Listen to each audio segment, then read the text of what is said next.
Bismillahirrahmanirrahim. Assalamualaikum warahmatullahi wabarakatuh.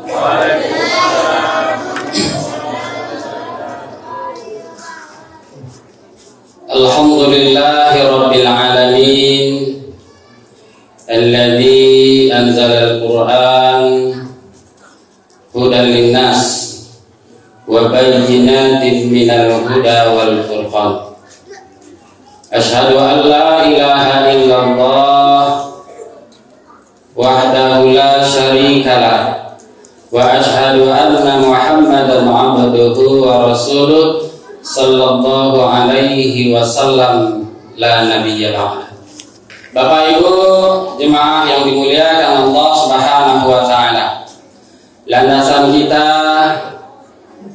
pada malam hari ini adalah surah Al-A'raf ayat yang ke-17. Na'udzubillahi minasyaitonir rajim. Tsumma la'atiyannahum min baini aydihim wa min khalfihim wa an aymanihim wa an shama'ilihim wa la tajidu aktsaruhum syakirin. Ini adalah firman Allah ketika Allah Subhanahu wa taala mengutuk musuh bebuyutan kita, musuh bebuyut anak cucu Adam yang dinamakan dengan iblis. Ketika itu iblis berkata, kemudian pasti aku akan mendatangi mereka. Siapa mereka? Anak dan cucu Adam. Dari depan, dari belakang, dari kanan, dari kiri.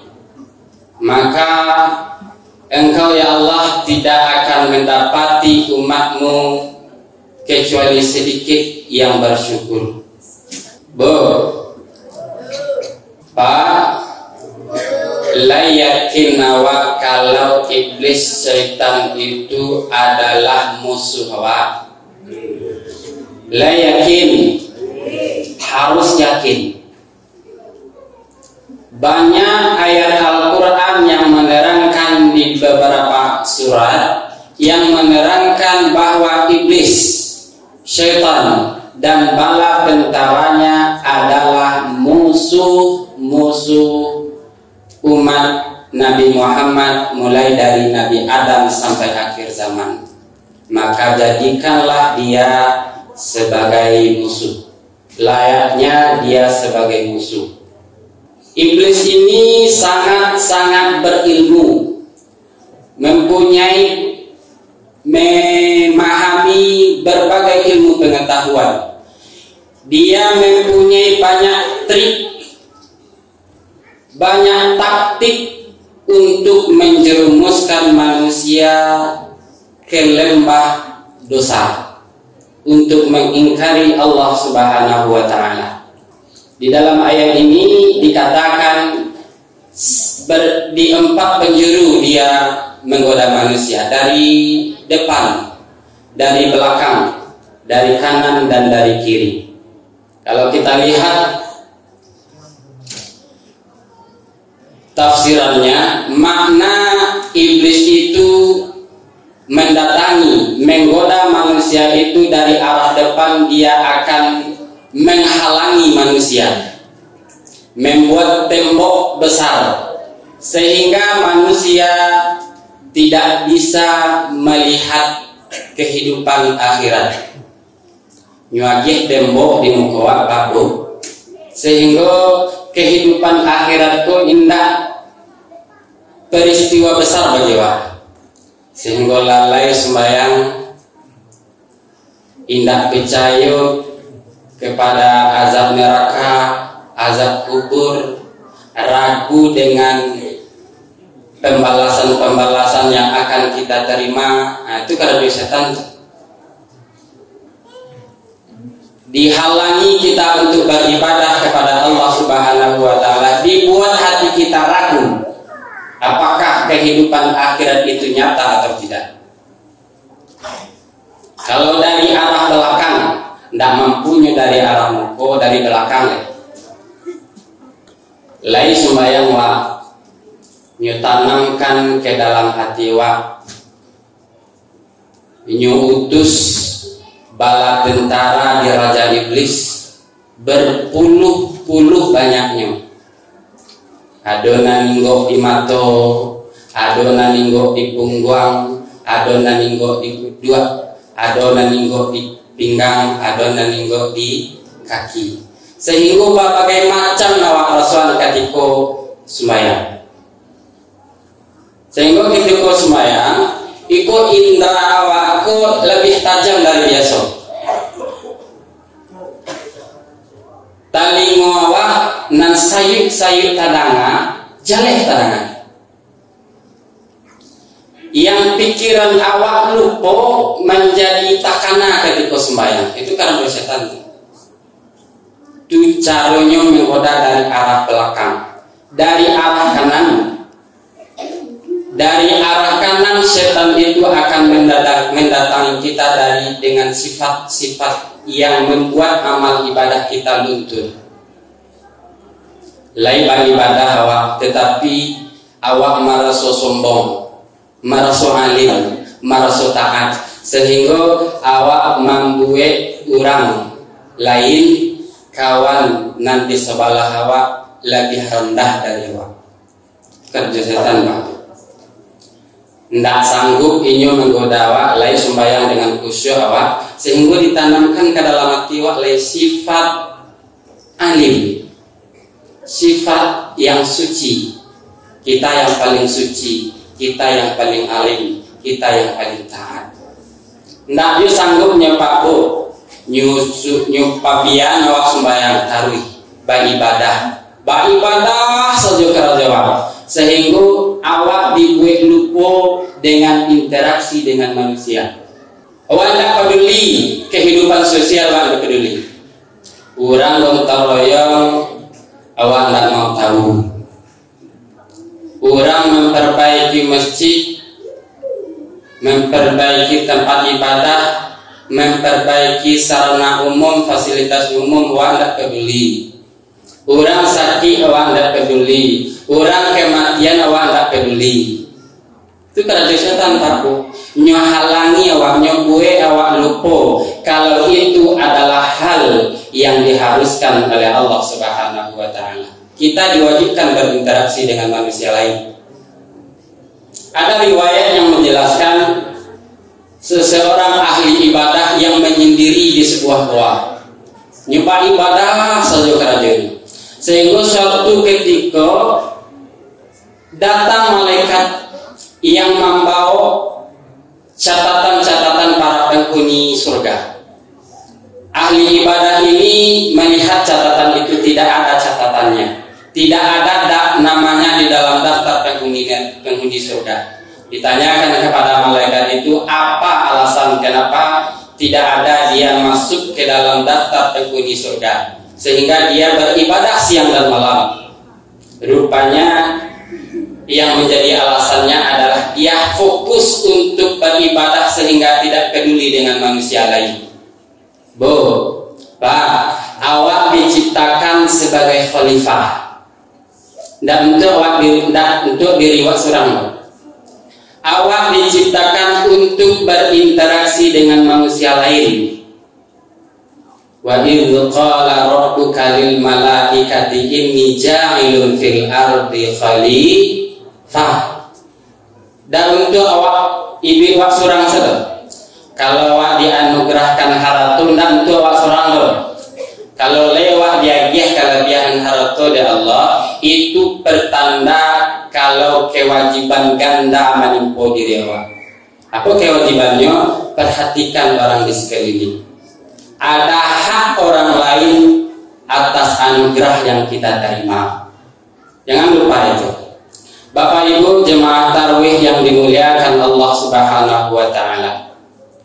Iblis ini sangat hebat dalam taktiknya. Sehingga Allah Subhanahu wa Ta'ala karena sayangnya kepada umat Nabi Muhammad sallallahu alaihi wasallam diberikan satu kesempatan.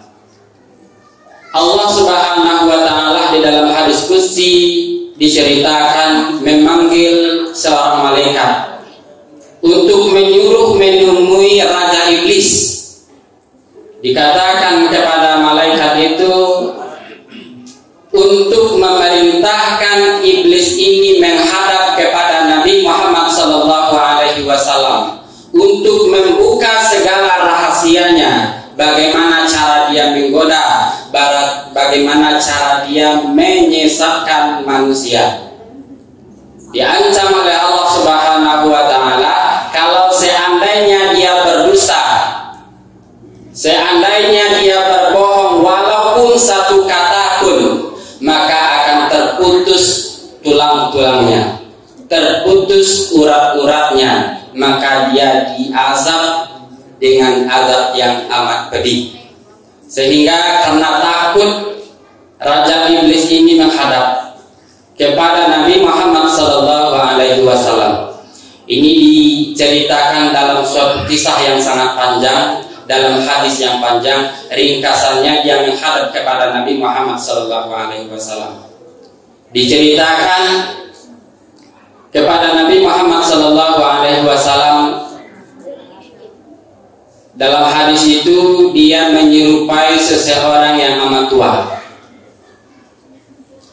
Amat tua mempunyai uban di jenggotnya 10 helai, dan jenggotnya itu seperti ekor lembu.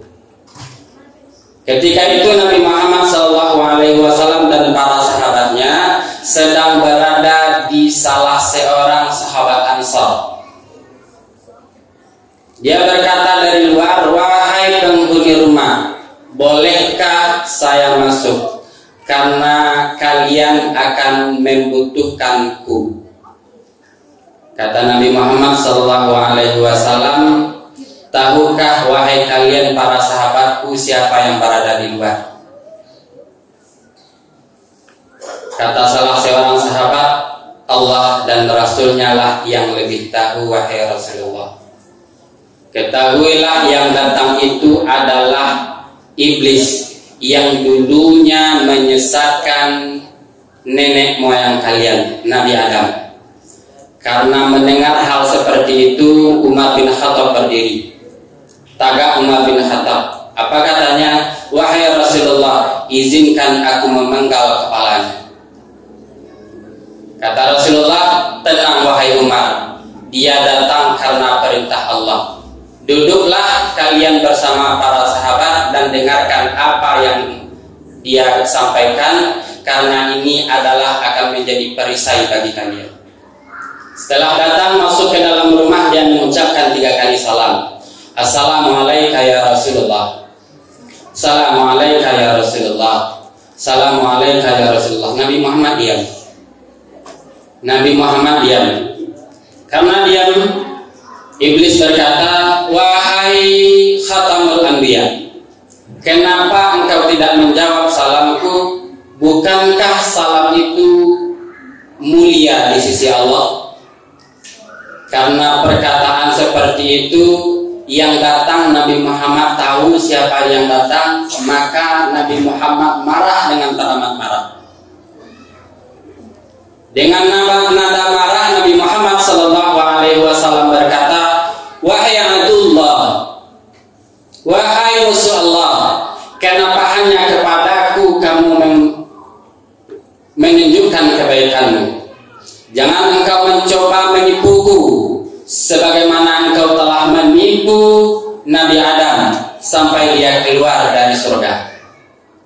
Engkau membuat tipu daya sehingga Habil terbunuh oleh Qabil. Engkau tiupkan asap beracun kepada Nabi Ayub ketika dia bersujud sehingga dia menderita sakit beberapa lamanya. Beberapa orang rahim, beberapa orang anbiya, engkau tipu mereka sehingga ada mereka terbunuh karena tipuanmu. Aku tahu siapa engkau. Engkau adalah Raja Iblis. Engkau adalah Raja Iblis. Apa kehendakmu datang ke sini? Karena hal yang seperti itu, iblis berkata, aku datang karena perintah Allah. Aku diperintahkan oleh Allah Subhanahu wa Ta'ala untuk membuka seluruh rahasia. Aku akan menjawab pertanyaan-pertanyaan yang engkau sampaikan, dan aku akan menjawab. Tidak sedikit pun aku akan berbohong. Kalau aku akan berbohong, aku akan hancur layaknya seperti debu. Di dalam hadis itu ada 20 macam pertanyaannya, Pak. 20 macamnya. Di pertanyaan yang ke-8 itu pertanyaan mengenai bulan Ramadan.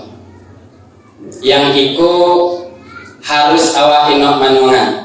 Apa pertanyaan Nabi Muhammad dan apa jawaban iblis? Wahai iblis, apa yang terjadi padamu ketika umatku melaksanakan puasa karena Allah? Kata iblis, wahai khatamul anbiya, itu adalah bencana yang teramat besar pengaruhnya kepadaku. Kubu, Pak, ada 7 informasi iblis mengenai Ramadan. Singkat saja, pertama, ketika bulan Ramadan masuk, keluar cahaya dari aras dan kursi. Cahayanya teramat terang dan teramat indah, sehingga malaikat bergembira karena cahaya itu, dan juga bergembira menyambut datangnya bulan Ramadan. Yang kedua, informasi dari iblis itu, ketika Ramadan datang, maka dosa-dosa orang yang berpuasa akan diampuni. Dosa-dosanya yang telah berlalu akan diampuni. Ini dosa orang yang berpuasa. Dilipat gandakan pahalanya, kemudian tidak dicatat baginya dosa. Ku bagi orang yang berpuasa, indah dicatat baginya dosa. Kalau awak berpuasa, bantu tak berdosa, tetapi mengurangi pahala puasa. Kalau awak puasa, awak bagunjang tak berdosa, tapi mengurangi pahala puasa.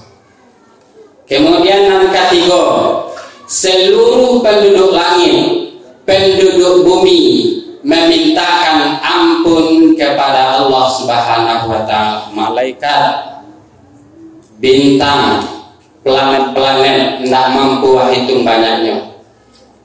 Burung-burung, ikan di laut boleh itu. Seluruh makhluk itu siang dan malam memintakan ampunan untuk orang-orang yang berpuasa. Terlebihlah orang-orang yang tidak berpuasa. Kemudian yang keempat, seluruh pintu neraka ditutup, pintu surga dibuka seluas-luasnya, dan berhembuslah angin sejuk dari bawah aras ke dalam surga, sehingga surga merasakan kenyamanan, merasakan kesejukan. Itulah sebabnya sarmutu rindu kepada orang yang berpuasa, karena angin tadi itu sejuk banget berhembus dari bawah aras ke dalam surga, sehingga surga merasa nyaman dan merindukan orang-orang yang berpuasa. Kemudian yang keenam, bagi orang yang berpuasa ketika awal bulan puasa, orang pertama melaksanakan puasa, turunlah bala tentara Allah berupa malaikat menangkap iblis, terdiri dari ifrit, syaitan, dan bala tentaranya membelenggu, nyetangkok sadonyo iblis dan bala tentaranya oleh para malaikat, kemudian diikat dengan besi yang amat panas dan dibenamkan ke dalam bumi yang teramat dalam. Jadi awak harus yakin Pak, kalau iblis, syaitan dibelenggu di dalam bulan Ramadan. Tapi rasanya aku ndak Pak Bu, awak merasa digoda setan juga? Lain terasa. Itu kemungkinan mungkin awak setannya. Karena kita harus meyakini setan itu sudah berada di perut bumi. Ingat Bu, sebagai pengetahuan, di dalam diri kita ini ada nafsu. 3 macam nafsu. Dua nafsu ini diperalat oleh iblis, oleh setan. Nafsu lawamah. Nafsu lawamah itu menyuruh, melarang atau menghambat orang-orang untuk beribadah. Contoh hujan ketek-ketek menjadi alasan dewa untuk salat jemaah. Itu nafsu lawamah nak kerja. Kapal lu agak seketek usian, kemudian awak hendak ke masjid untuk melaksanakan salat jemaah. Itu nafsu lawamah. Nafsu amarah yang kedua, itu nafsu yang condong memerintahkan manusia untuk berbuat dosa. Jadi ikut dua nafsu kolah yang diperbeda. Mungkin ikut dan awal rasuan pada saat ini dua nafsu kau. Kemudian nafsu yang ketiga, nafsul mutmainnah, nafsu yang tenang. Jadi dalam bulan puasa awak bakaran memerangi diri awak surang, memerangi hawa nafsu. Bagi orang yang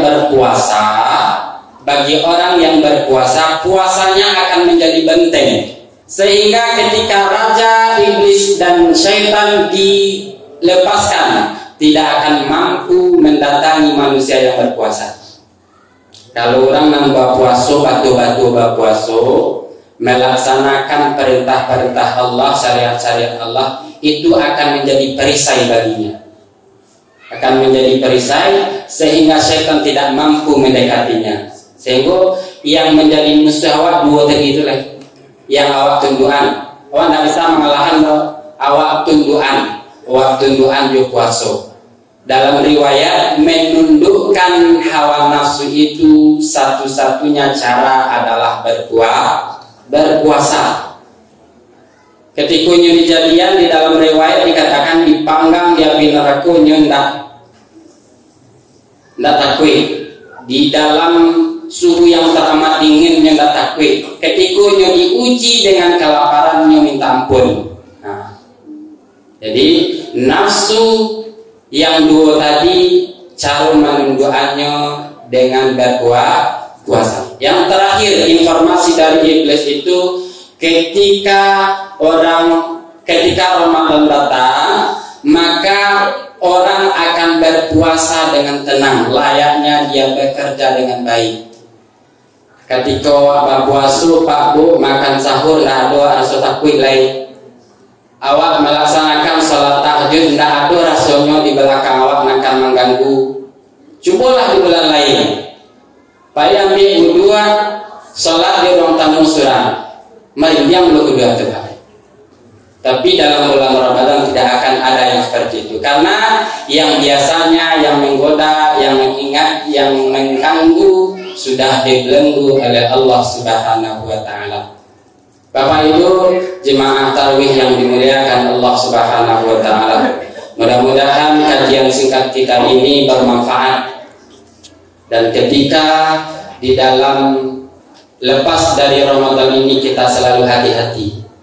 Karena kita mempunyai musuh yang teramat besar. Kita tidak bisa melihatnya dan dia dengan leluasa melihat kita. Kata Allah Subhanahu wa taala, siapa yang berlindung kepada Allah, maka dia akan termasuk ke dalam lindungan Allah Subhanahu wa taala. Kalau dia dalam lindungan Allah, godaan setan itu akan menjadi lemah baginya. Setan itu akan lemah bagi orang-orang yang mempunyai iman dan takwa kepada Allah Subhanahu wa taala. Maka raihlah nilai-nilai ketakwaan ketika di dalam bulan Ramadan itu. Ketika setan dilepaskan oleh Allah Subhanahu wa taala, puasa kita ibadah kita sudah menjadi tembok pemisah antara kita dengan setan laknatullah. Billahi taufik wal hidayah. Wassalamualaikum warahmatullahi wabarakatuh.